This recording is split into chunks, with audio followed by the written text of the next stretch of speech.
What's up, you guys? It's your boy Scotty, and we're here for another Bitch Are You Serious? I haven't done one of those in a while. And, you know, there hasn't really been any what the fuck moments that's happened in my life so far, because there's been a lot of great things that's been going on in my life. So there's not really many Bitch Are You Serious moments, but I'm just gonna, since I don't really have that many fucked up ass moments right now in my life, I'm gonna go into my past life and talk about the fucked up moments from that part of my life. So that's what this one is about. This is basically like a flashback, Bitch Are You Serious? And we're gonna take this all the way back to 2008. I was 19 years old, just now coming out of the closet. So we're gonna talk about that. In 2008, I was in college, and I had really gotten tired of trying to hide the fact that I was gay. I was not walking around pretending like I was straight either. I wasn't walking around here like trying to get with girls or anything like that.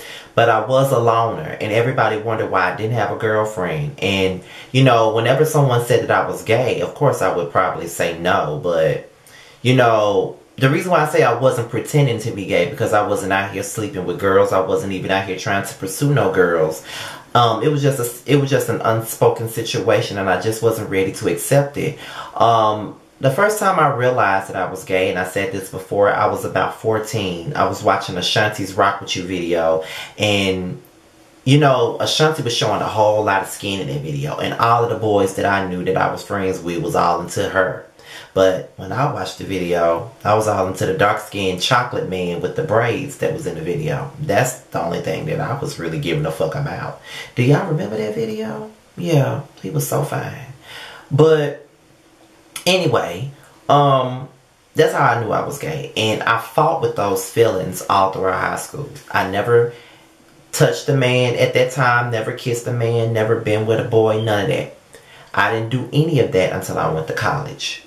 When I was 19, I was like a month into my first semester of college, and I met this guy, and he approached me on Facebook, and he lived like a couple of blocks down from my campus, and I didn't know what to do. I knew that I was attracted to guys, and I just wasn't ready to really go there, but I knew that I couldn't fight that feeling for too long. So met up with the guy. He came and visit me on campus or whatever, and you know, we kissed for the first time. And that's just the craziest thing. I had never even kissed anyone, never kissed a guy or a girl.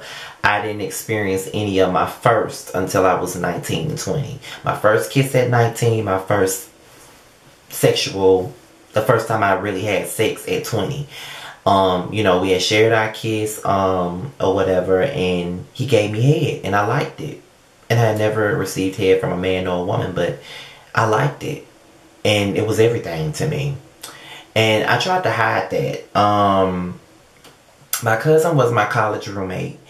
And I was hiding it from him. Like, it was real crazy how I would go and meet up with the guy at night. You know, he'll come on the campus, and I'll go outside and sit in the car with him. My cousin would not know where I'm at, because I had a cell phone, but my cousin didn't have a phone. So I was home free. I didn't even have to, he wasn't calling me. He wasn't texting me trying to understand where I was and what I was doing. He just knew that I wasn't there.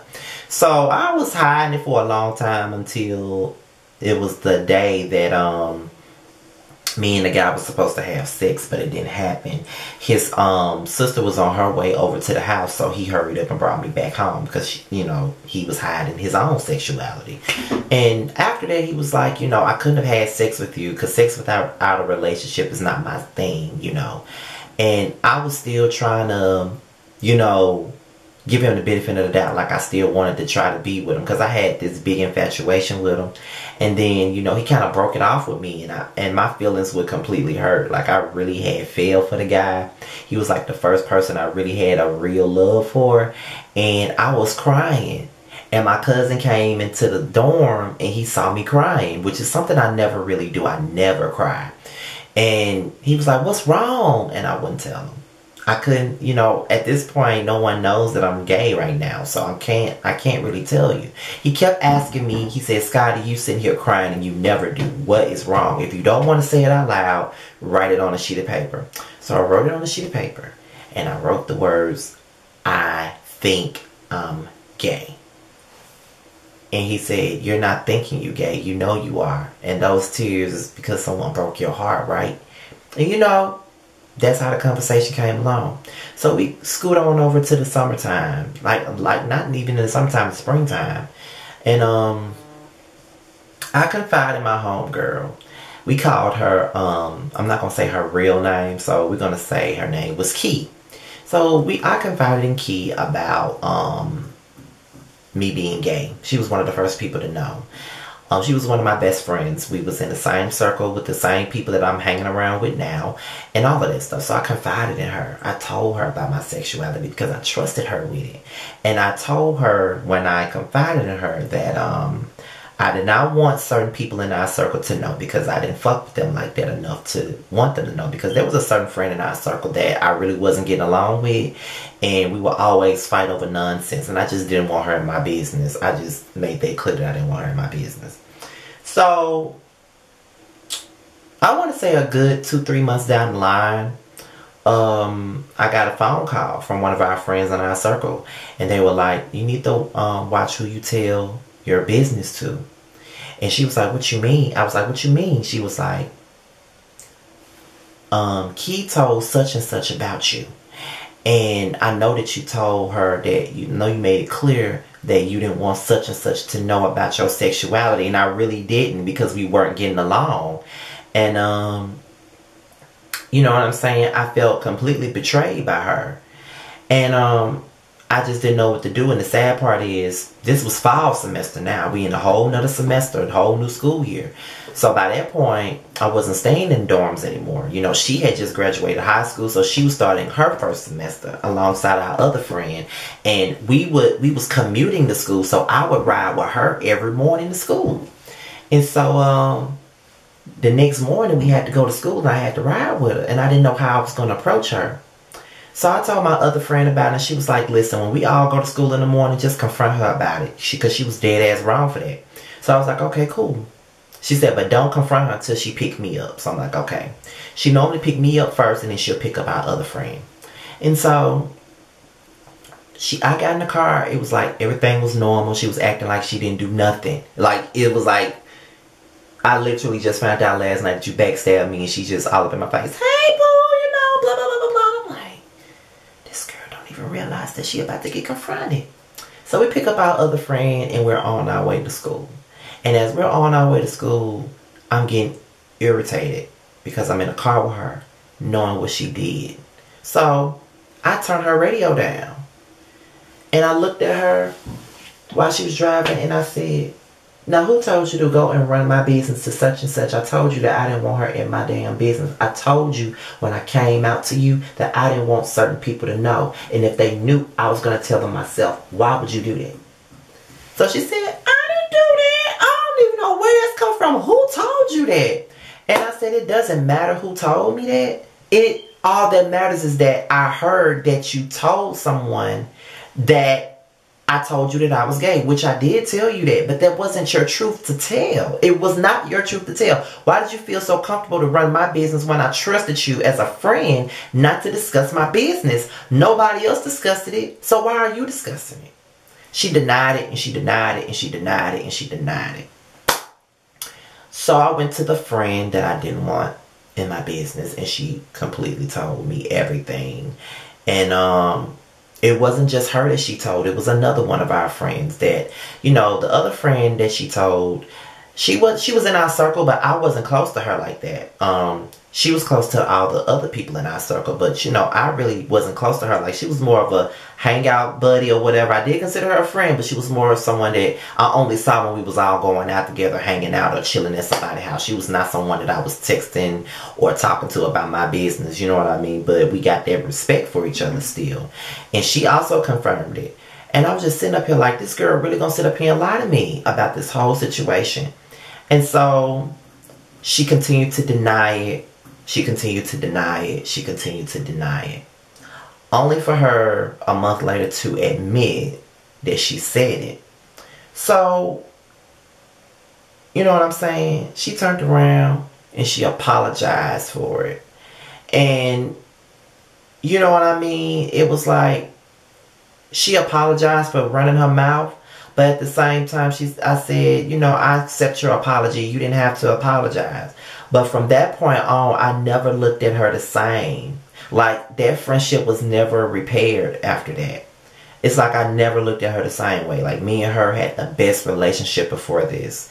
And it went from me riding to school with her in the morning to me not riding to school with her, but just speaking to her at school, to me not really fucking with her anymore. And I see her at school the very next semester and I just wouldn't even talk to her. Like, I see her and wouldn't even speak to her. Like, even though she apologized to me, it was kind of like, I don't trust you. So it's like, I can't fuck with you again. Like, I can't be your friend anymore because of the simple fact that you violated my trust and you did that to me and you wouldn't take ownership for what the fuck you did. You lied and you lied and you lied for like a month or two until you finally just said, okay, I said it. When you could have just did that from the very beginning, but you was trying to lie to save your own ass. And that's just what it was. And I just couldn't fuck with her for that. And everybody was saying that I was holding a grudge, just what I'm always accused of. You holding a grudge, that's supposed to be your friend. Like, we've been friends since we were all in, since you was in the 11th grade. No, since you was in the 10th grade, she was in 9th grade. We all been friends since high school. We've been friends since we were kids. How could you let something like that come between y'all? And it wasn't anything that I did, though. She decided that it was okay for her to run my business and tell my motherfucking business, and it really wasn't her truth to tell. It was mine. The fact of the matter is, it was the principle. I confided in you. I confided in you as my best friend, and you sat there and you lied to me. You sat there and you lied to me. First of all, you went and told my business. Second of all, you lied about telling my business. So therefore, I can't fuck with you. Things probably would have been different if she would have owned up to it from the beginning. But she didn't. She lied in my face. And I can't stand for a person to insult my intelligence like that. So years later, that happened in 2009. So I want to say probably 2011. 2010, 2011. She finally just came out and told me how she felt when I stopped talking to her. She felt broken when I stopped talking to her. She felt like she lost someone that she really truly cared about when I stopped fucking with her. And I said, I just couldn't fuck with you like that because you lied to me and you violated my trust. And she owned up to it again. And it went from me not talking to her for like almost 2 years to me at least being able to speak to her when I see her or be cordial with her. You know what I mean? But then she turned around and she started dating the brother of the guy that I was dating. And he would confide in her about our relationship issues. And then, you know, she was like the go-to. And then she went and she started talking about me again because, as you guys know, I dated two brothers. I dated one when I was in college, and 2 years later I met the other one, but didn't know that they were brothers. But she knew that they were brothers, and she went and talked about me and said that I was fucking two brothers, which I was not fucking two brothers. Never fucked neither one of them. But she said I was fucking two brothers, and I probably was gonna fuck their other brother, a third brother. That was fucked up. Like, we done came so far. No, we're not friends, but we're cordial, and I'm able to talk to you. I'm able to speak to you. I'm able to be cordial, and here you go. Steady talking about me, running your mouth about me, and this time it's a whole lie. You know what I mean? Because I did not fuck two brothers. I dated two brothers. I dated the first one, but was in a relationship with the other one, and I wasn't even with the other one long enough for me to fuck him. So I never fucked two brothers. I dated two brothers, and for her to say that I was gonna try to fuck the third was all the way fucked up, and I just couldn't fuck with her anymore. But then, after a while, I let it go again, but we're not friends. We're still not friends. We haven't been friends since 2008. She's just someone that I see, and she's just a bitch I used to know. And it's sad talking about it now, because we used to be so close. But after everything that she did, I couldn't fuck with her no more. I couldn't. But now we're cordial though. Like, even after all of it, I'm still like cordial with her. But a friendship, That'll never happen again. Ever happen again. And it hasn't happened in, what, 11 years now. No friends. We can't be friends. No friendship. But with that being said, y'all, this is my Bitch Are You Serious video. Tell me what you guys think about the situation below. Next video y'all will see from me is Marriage Boot Camp. And I'm out of here, y'all. Peace.